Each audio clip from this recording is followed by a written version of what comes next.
কিশোর কুমার না থাকলে আমি এভাবেই দেখি যে আমার আদপেই মন খারাপ হলো নাকি মন ভালো হলো কিছুই বুঝে উঠতে পারতাম না।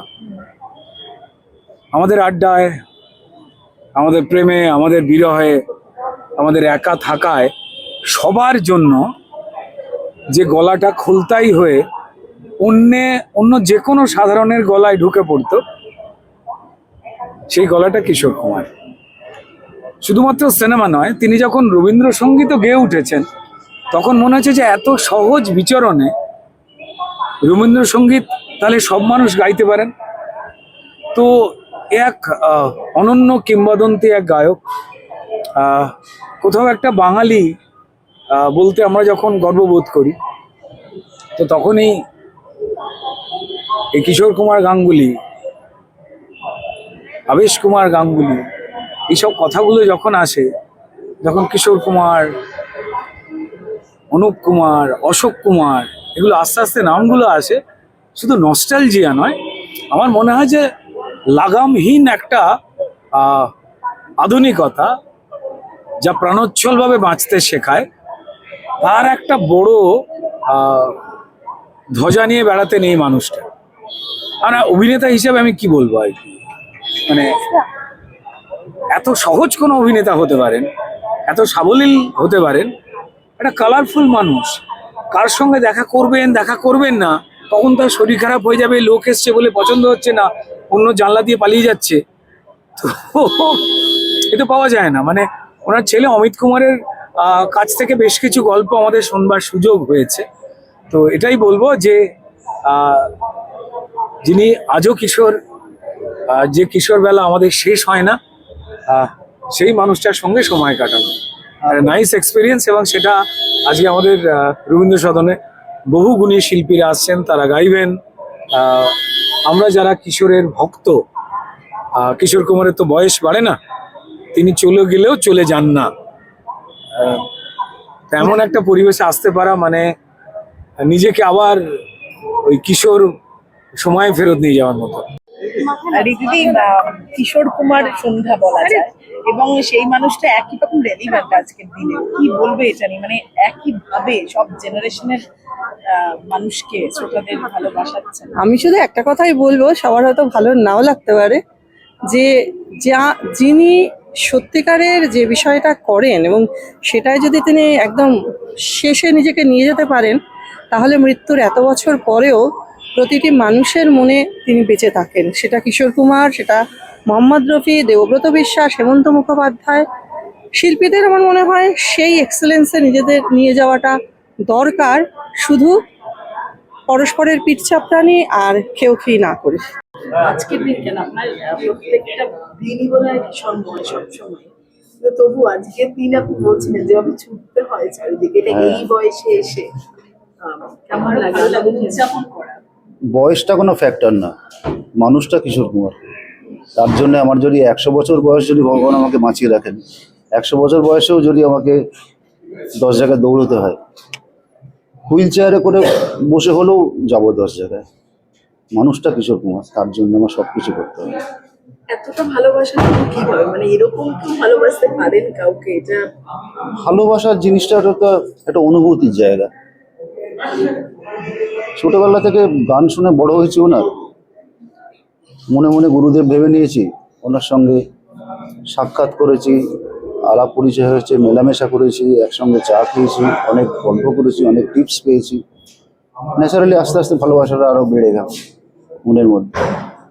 গুরুদেবের আসনে গুরুদেবকে কেউ কখনো অস্বীকার তো করতে পারে না, তাকে ভালোবাসতে হয়, তাকে শ্রদ্ধা করতে হয়, তাকে ভক্তি করতে হয়। আমি তাই করি। গুরুদেব কি কখনো স্বপ্নে দেখেছেন, মানে চলে যাওয়ার পরে এত বছর? না না, ওরকম স্বপ্ন টপ্ন কোনোদিন আমায় দেখায়নি, মিথ্যে কথা বলা হবে। তো সবসময় তো আমার বাড়িতে ছবি রয়েছে, আমি তো সবসময় কথা বলি। আমার যা কিছু গানের প্রবলেম হয়, যা কিছু গানের সিলেকশনের প্রবলেম হয়, কোনো গানটা গাইতে কষ্ট হলে আমি ডাইরেক্ট জিজ্ঞেস করি। আনসার হয়তো ওইভাবে পাই না, কিন্তু কি জানি না, ওনার মুখ দেখে আমার মনে হয় যে এটা এই গাওয়াটা ঠিক, এটা ভুল, এটা এই গানটা গাওয়া ঠিক হবে না, বা এই বয়সে এই গানটা গাই, এবার রিস্ক নেবো না। এরকম। কিশোরকুমার গৌতম দা যখন স্টেজে দাঁড়ান এবং এই আপামর দর্শক তার প্রতি এরকম ভালোবাসা আরো গড়িয়ে দেন, তখন সেই মুহূর্তটা কিরকম করেন আপনার, কিরকম লাগে এখন এই মুহূর্তে? সত্যি কথা বলছি, আমি ওসব কিছু ফিলই করি না, কারণ আমি যখন যেই মুহূর্তে মঞ্চে উঠি না, তখন আমি একটা অন্য ঘোরের মধ্যে চলে যাই। তখন আমার ডান দিকে বাঁ দিকে কে সামনে কে কিচ্ছু দেখি না, তখন আমার মাথায় একটাই ধ্যান ধারণা থাকে, আমি এসছি এখানে গান শোনাতে, সামনে যত শ্রোতা আছেন আমার দায়িত্ব তাদের খুশি করার, কিশোর কুমারের গাওয়া গান তাদের কাছে পৌঁছে দেওয়ার, এটা আমার গুরু দায়িত্ব। সেই গুরু দায়িত্ব পালন করতে গিয়ে সামনে কত লোক, 10 জন আছে না 10,000 আছে, আমি কখনো দেখি না। নিজের খেয়ালে গান গাই, গানের পরে তখন ভাবি এটা কি হলো, কিভাবে হলো, কেন হলো। লাস্ট একটাই প্রশ্ন, এই সময় যদি কিশোর কুমারের মুখোমুখি হতেন কি বলতেন বা কি কিছু বলতাম না, খালি পা দুটো জড়িয়ে হাওয়া করে কাঁদতাম, এছাড়া আর কিছু বলার নেই। কাঁদতেন কেন, মানে সেটা সম্মান? কাঁদতাম সম্মান খালি না, ভদ্রলোক তো আমার অন্নদাতা, উনি গান না গাইলে আমার জীবনে কি ছিল। আমি হয়তো সাধারণ একটা সরকারি বা বেসরকারি কোম্পানি প্রতিষ্ঠানের হয়তো কেরানি হতাম খুব বেশি হলে, এর বেশি তো আমার প্রতি কোয়ালিটি কিছু নেই। না তো আমার নাচ, আমার গানের শিক্ষাগত যোগ্যতা তো আমার গানের নেই, সারেগামা শিখিনি কোনো দিন, হারমোনিয়াম বাজাতে জানি না, কিছুই জানি না আমি। এগুলো আমি কোনোদিন গান শিখিনি, কান দিয়ে গান শুনি, হৃদয় দিয়ে গান গাই। সেটা তো কিশোর কুমারের মতোই, হ্যাঁ বলতে পারেন এক ধরনের। সেই জন্য কি তাকে গুরু হিসাবে মেনে? না সেই জন্য না, তার কোয়ালিটির জন্য তাকে গুরু ভেবেছি। উনি গান না শিখে গান গাইছেন, তার জন্য তাকে গুরু ভাবে। তার ভার্সেটালিটি, তার ওই উদাত্ত কণ্ঠ ভাবা যাচ্ছে না। হেমন্ত মুখোপাধ্যায়, দেবব্রত বিশ্বাস, কিশোর কুমার, এক একটা কণ্ঠ মা সরস্বতী পাঠিয়েছেন পৃথিবীতে, এসব কণ্ঠ তার ফিরে আসবে না। তোমরা এই যে গানের যখন সিলেকশন থাকে, ওনাকে যখন ট্রিবিউট জানানো থাকে, আপনি গান সিলেক্ট করেন, সেটা কিভাবে করেন? আমি কিচ্ছু সিলেক্ট করি না গো, আমি সোজা মঞ্চে উঠি, অডিয়েন্সের দিকে তাকাই, মাথার মধ্যে যখন যে গানটা আসে সেই গানটা দিয়ে দিই। এমন কোনো ঠিক নেই যে আগের থেকে ঠিক করে এটা ফার্স্ট গান, এটা সেকেন্ড গান, এটা থার্ড গান, কোনো ব্যাপারই নেই। উঠি, মন চাইলো এই গানটা গাইতে গিয়ে যাই। দাদা আজকে খুব বিশেষ একটা সন্ধে, এবং যে মানুষটার জন্য এক্ষুনি বলছিলেন যে আজকে তো আসল মানুষ কিশোর কুমার, প্রত্যেক দিনই বোধহয় আপনাদের গায়কদের জন্য, শিল্পীদের জন্য উনি বোধহয় প্রত্যেক দিনই। অবশ্যই, কারণ শিল্পী তো অনেকেই হয়েছেন, কিন্তু কিশোর কুমার একজনই, তার কারণ হচ্ছে ওই জিনিয়াস যে জিনটা ওটা ওনার মধ্যে ছিল, যে কারণে একটা তো আছে যে শিল্পীদের গান শেখা ছোটবেলা থেকে ইত্যাদি ইত্যাদি, সেইভাবে প্রথাগতভাবে ওনার হয়তো সেই শিক্ষাটা উনি করেননি, তাতে কিছু এসে যায়নি। সেটা আমরা বাংলা গান হোক, হিন্দি গান হোক, তাতে আমরা শুনতে পেয়েছি যে কি দক্ষতায় যে সুরের কারুকাজগুলো, মুরকিগুলো সহজেই গান গেয়েছেন, এবং একটা অসম্ভব ক্ষমতা ছিল, যেটা হচ্ছে ওনার প্রথম যেটা মানে কাজ, সেটা হচ্ছে অভিনয়। সেই অভিনয়ের জায়গাটা ওনার এত পাকাপোক্ত ছিল যে গানের মধ্যে দিয়ে উনি গানের মধ্যে দিয়ে অভিনয়টা উনি যেটা করে গেছেন, সেটা একটা অসাধারণ। সেটা আমার মনে হয় না যে একটা সময় যে ফ্রাস্ট্রেশনটা ওনার ছিল যে উনি গায়ক হিসেবে জায়গা পাচ্ছিলেন না, ইভেন এরকমও হয়েছে উনি অ্যাক্টিং করছেন, ওনার লিপে গান মোহাম্মদ রফি গিয়েছেন। এটা যে কত বড় ফ্রাস্ট্রেশন। প্রায় একই সময় ওনারা গান শুরু করেছে, হয়তো মোহাম্মদ রফি আরো 2-4 বছর আগে, যাই হোক। কিন্তু সেটা কাটিয়ে ওঠার পরে তারপরে যখন এলেন, এমনভাবে এলেন যে বাকি সব যেন ম্লান হয়ে গেল। এবং আমার সৌভাগ্য, তাকে আমি ছোটবেলায় দেখেছি, আর তারা অনেক কথা বাবার কাছে শুনেছি, যেগুলো বলতে গেলে অনেক গল্প বলতে হয়, তো গল্প না, সেগুলো ঘটনা। আমার মনে হয় এরকম মানুষদের আমরা কাছে পেয়েছি, তার সৃষ্টিকে আমরা ধারক বাহক হিসেবে এগিয়ে নিয়ে যাচ্ছি, সেটাতেই আমরা ধন্য। দাদা আপনি যেটা বললেন, মানে আমরা জানি ওনার কোনো প্রথাগত শিক্ষা ছিল না, সেটা এমনি এত ভালো বিভিন্ন রেঞ্জে গান গেয়েছেন।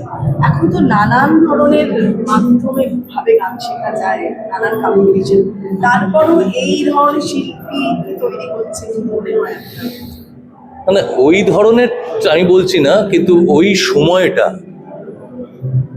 সময়টা যা হয়ে গেছে, সেটা সঙ্গীতের ক্ষেত্রে হোক, সেটা অভিনয়ের ক্ষেত্রে হোক, সব দিক দিয়ে ওই সময়টার ফেরত আসবে না। তার কারণ হচ্ছে তখন একটাই ছিল, যারা পারতেন তারা করতেন, যারা তার কাছাকাছি যেতেন না তাদের একটা লজ্জাবোধ ছিল যে আমরা এটা করতে পারছি না, আমরা এটাতে যাব না।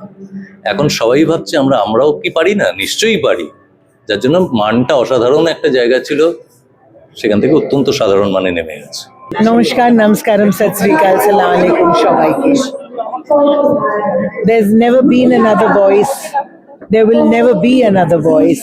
আর কোনো দিন এরকম আওয়াজ, এরকম মানুষ there will never be in this world.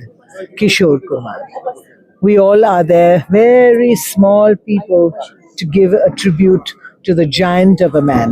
And what a voice. Amra cheshta kori to give a really good tribute to him, but I know I will be giving a great tribute to him, like everybody else. What a great effort this is, and we're so happy to be here. Really wonderful. এটা তো আছেই, মানে যে মানুষটিকে স্মরণ করে অনুষ্ঠান কিশোর কুমার, তিনি অনেকদিন হলো চলে গেছেন, কিন্তু এরা তো সেই রকম শিল্পী যারা চলে গেলেও যারা থেকে যান আসলে। এবং কিশোর কুমারও সেরকম এখনো রোল মডেল হয়ে আছেন আমাদের সামনে। এবং আমাদের গান শোনার, গানের যত মেমোরিজ, যত স্মৃতি, তার অনেকটা জুড়ে যে সমস্ত মানুষেরা রয়েছেন, কিশোর কুমার তাদের মধ্যে অন্যতম। এবং আজকের একটা সন্ধ্যাবেলা এখানে তাকে স্মরণ করি, তার জন্মতিথি স্মরণ করি, অনুষ্ঠানের আয়োজন। তো এত মানুষ এসছেন এবং আমরাও গান গাইবার টানেই ছুটি, গান গাইবার টান বলবো কি, লোভ কথাটা বলবো, যে আমরা গান গাইবার লোভেই ছুটে এসেছি। তার কারণ এখনো তার গান থেকে আমরা দূরে থাকতে পারি। আর আমরা একটু গঙ্গা জলে গঙ্গা পুজো করার চেষ্টা করবো, তার মতো তো গাইতে পারবো না, তাকে তুলাই তার গান গাইলে একটু তাকে স্মরণ করা হবে, ওইভাবেই, কিছু না। মানে ওইটুকুই আমাদের পক্ষে করা সম্ভব, তার থেকে বেশি কিছু না।